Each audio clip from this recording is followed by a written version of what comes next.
Okay, so I put this together to do some analysis to see where the vibration was coming from through the steering column and the steering wheel. So I felt the steering system was the best place to check since everything else checked out. You notice here, this outer tie rod ball joint looks good. Now we're looking at the inner tie rod here on the driver's side, and you'll see some flexing inside and out there. See how that rubber piece there is just flexing in and out, in and out. So there's some play there.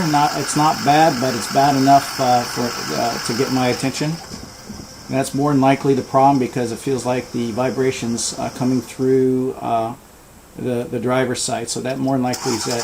This piece here looks like a shock up there. It's not really a shock, but it looks like some sort of hydraulic or some sort of dampener.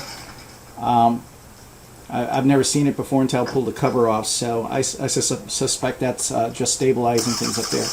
Here's the other end of it, plus the bottom part of the idler arm. Notice there's no play in the idler arm up there. That's normal movement up there. Same with the other end of what looks like a shock or stabilizer. I don't know what you call that. I'll have to research that. The bushings look good. This is the top side of the idler arm. I wanted to see that.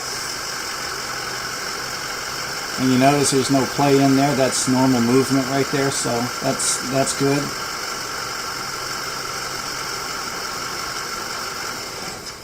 So I'm moving across to the other side of the truck.